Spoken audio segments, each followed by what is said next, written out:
Welcome to Shaping Sustainable Places. As 2025 draws to a close, we're taking a moment to reflect on a year filled with inspiring stories of progress, ingenuity, and a shared commitment to a better future. In a world facing complex challenges, the guests we've had on the podcast this year have spoken consistently of one truth: innovation thrives when we work together. From electrification of work sites to groundbreaking procurement strategies, they've told us how partnership and collaboration unlock solutions that are having a positive impact on our communities. Join us now as we revisit some standout moments from the past year and celebrate how we're shaping a sustainable future together. We kick off by highlighting a quiet revolution powered by collaboration: the electrification of construction. It might not be a silent night, but it does mean quieter construction sites. Julia Casagrande from the New York City Mayor's Office of Climate and Environmental Justice explains how strategic alliances are pushing this transition forward, creating market demand for new solutions. The coalition was started by New York City and C40 Cities, which is a global network of cities coming together for climate solutions. We wanted to drive the market in North America. So we've seen a lot of electric construction equipment coming up in Europe. We haven't really seen so much in North America. So we wanted to come together with other cities, other construction companies and stakeholders and tell the market that we want this equipment here in North America, and that if you bring it here, we will buy it, we will put it in our specifications, we will rent it, we want to use it, and we want to see those benefits come to North America. Karl, Senior Vice President for Region Europe at Volvo Construction Equipment, emphasizes that this complex shift requires an ecosystem approach where all stakeholders move forward together. He sees this as a new form of leadership. We can't do this alone. We have to do this together. And we really need to do it together from an ecosystem point of view. I mean, you have the municipalities, you have construction companies like Skanska, you have the manufacturing companies like Volvo, and then you also have the grid companies and electricity providers on the site. So the beauty about this and the challenge about this is that everybody needs to move together in order to make this happen. We have a saying in the Volvo Group is that partnership is the new leadership. This is what we mean because it is still humans that need to change their old behaviors, and that's why making that change happen is new leadership style that we need to have. This new leadership style means actively engaging with partners.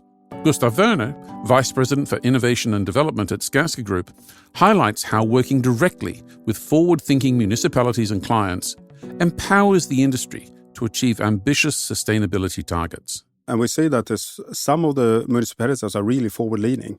By working together with the client and also with our partners, we see that we can achieve much, much more.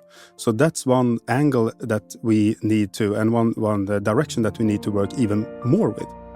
Following the collaborative drive for electrification, we turn to the digital frontier, where, yes, AI is unlocking immense value through strategic partnerships.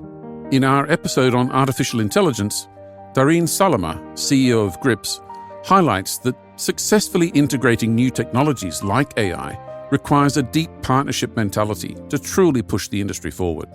Today, I think the technology is ready. The technology is available.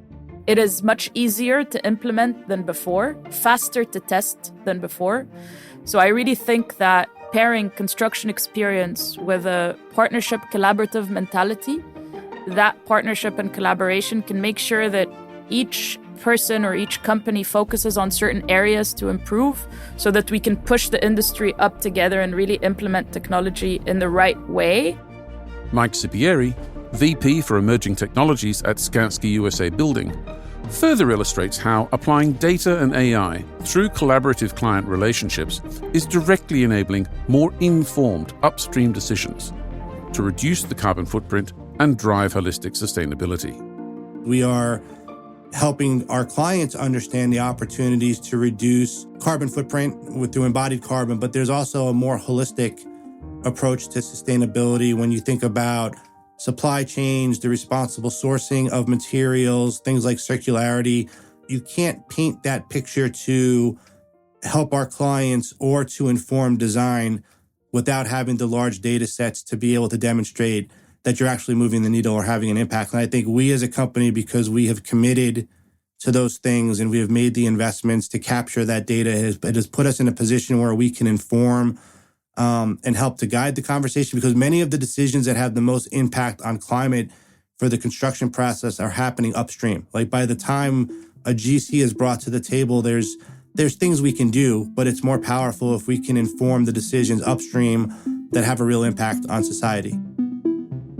Having explored two major collaborative shifts in technology and industry, let's now examine a foundational strategic driver that enables large-scale innovation: public procurement. Not just a mere transactional process, strategic procurement actively shapes the market, mandating and incentivizing collaboration that can deliver lasting value.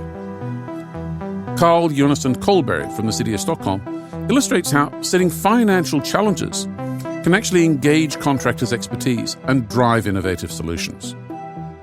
Because then you're going to have to look at that and you're going to have to bring all your colleagues, all the people with the expertise. Oh, right, can we make this cheaper? What if we switch that material? We get the input of the people who are going to build it. The innovation then becomes, we don't have that much money. How are we going to deliver this without paying too much? Well, we're going to have to innovate because we can't do it the way we've usually done because we can't afford it. So then the cost feeds innovation. Magnus Persson, CEO of Skanska Sweden, highlights how contractors respond to this sort of challenge by taking advantage of their extensive experience. The collaborative lessons learned then spread throughout the industry, fostering continuous development and shaping the very nature of competition for a sustainable future. We have the possibility to take not only the team's experience, but the experience from other Skanska projects into the project and make sure that we create as much customer value as possible for the invested public Swedish krona. And that is what is developing in the industry. Those findings, those lessons learned will not only be taken further on by the client and the contractor. There are a lot of other consultants and partners that are involved. So it's spreading to new projects, new ideas early on. So driving this will develop the business in a good way going forward. Moving from the strategic enablers, we also discussed concrete project examples where collaboration was crucial for both operational success and pioneering sustainable outcomes. The UVA University Hospital expansion in Charlottesville faced the immense challenge of building out a state-of-the-art facility while the existing hospital remained fully operational. Designer John Penndorf from Perkins & Will shares how this collaborative spirit allowed them to adapt to unforeseen crises, even during the global pandemic. What goes along with the whole big room concept and the trust that gets built within that room is that there's less of a fear of failure in the ideation phase. I don't know that the team could have transitioned 3 floors of patient rooms to pressurized COVID rooms in such a short amount of time without the level of trust and the ability to be candid about what works and what doesn't work, and essentially not take it personally. There's a level of interpersonal interaction that can't be replicated without that level of trust and without feeling like everybody's coming to the table with an equal part in the conversation. But I think that level of trust and that willingness to be candid is what makes the team successful. This collaboration extended to pioneering sustainable solutions. As Mark Humbertson from the University of Virginia's Facilities Management highlights, enabling the hospital to achieve remarkable environmental goals through collective ingenuity. For net zero water, the university was looking at how to minimize our water consumption and consistently with producing waste. So we had a great amount of synergy with the construction and design team to look at how to collect rainwater and the condensate from our HVAC equipment and deliver it to the adjacent chiller plant because the chiller plant uses water for cooling. And we estimated that potential to get over 1 million gallons of water collected from the hospital delivered to the chiller plant for use there.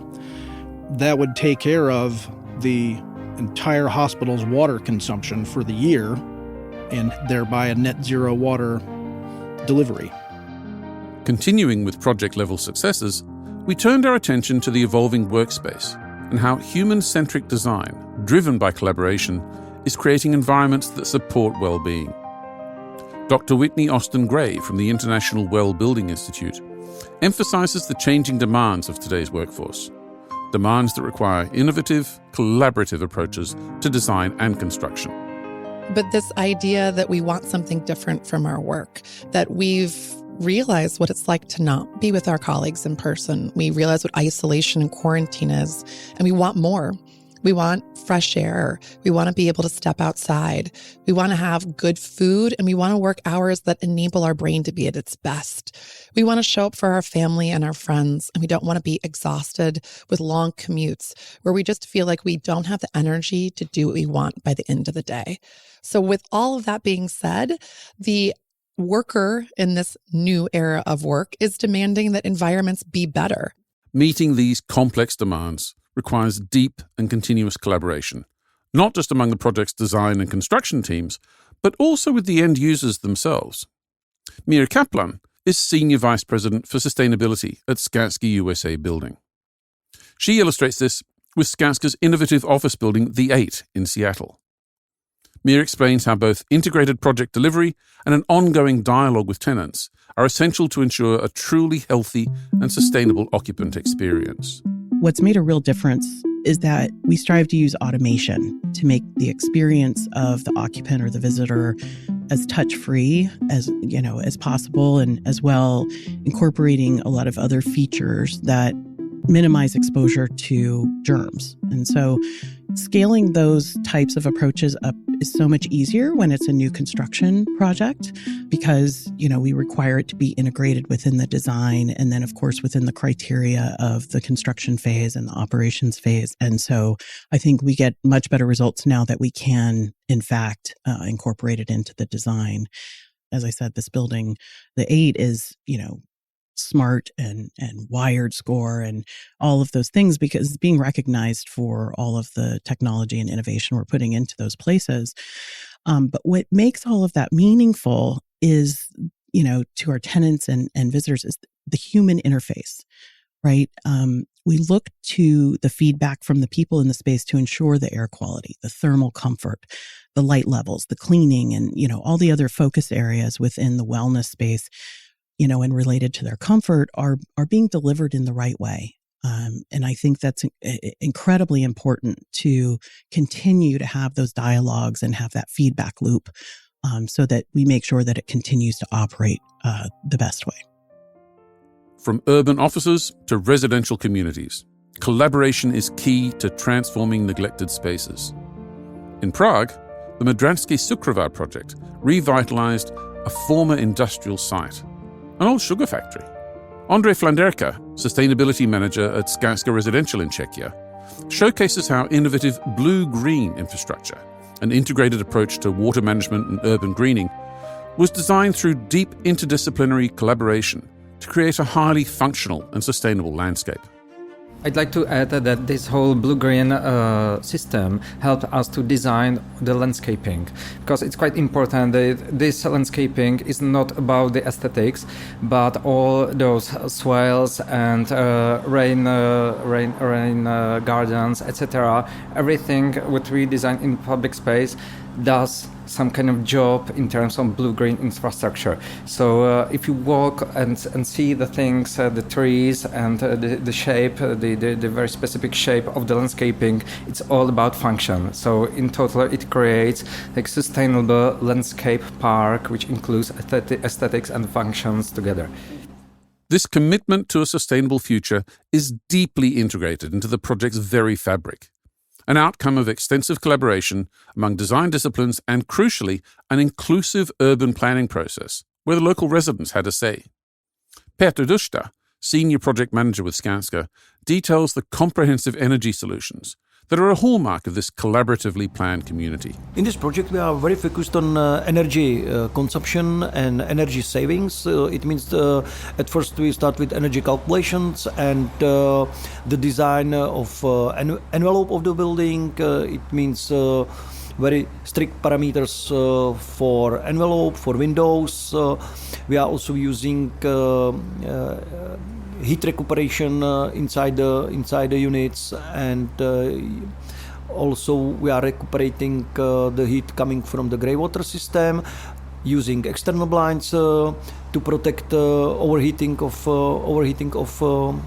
building, and also green roofs are helping with the overheating.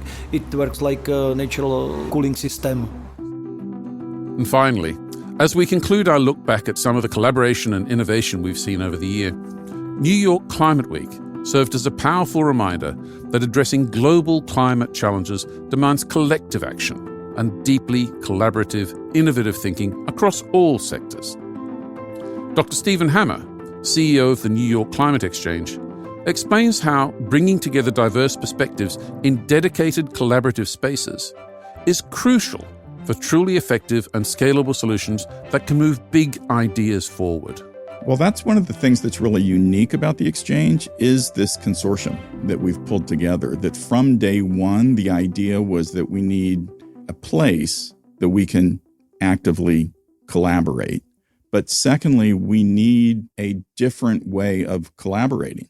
And that means that you do want to bring the experts who have very different perspectives. And when I say that, I mean not just, what would the engineers say or what would the business school folks say, but really draw on the entirety of what our academic partners bring to the table in terms of law, in terms of public health, in terms of communications, in terms of the science, and put that together in a more interdisciplinary way to help bring out those facts to this conversation in a compelling way. But then you also want to be bringing in business perspectives. You want to be bringing in community perspectives. When you put all of those folks together, one room, one conversation, one problem that we're trying to work on together, you end up framing solutions and opportunities differently because people have very different perspectives. As an eventful 2025 comes to a close, it's clear that the spirit of innovation, coupled with a deep commitment to collaboration, is not just reshaping individual projects, but charting a course for completely new ways of working within construction and development. Our guests have shown that by working together across industries, disciplines and communities, we truly are building a sustainable future together. Thank you for joining us for this year-end special episode of Shaping Sustainable Places, and for your dedication to creating a better built environment with us. And thank you for being part of our listener community and following us throughout the year. From all the team, we wish you a happy and sustainable festive season and look forward to more insights and inspiration in the new year. But for now, I'm John Ambrose, and this is Shaping Sustainable Places.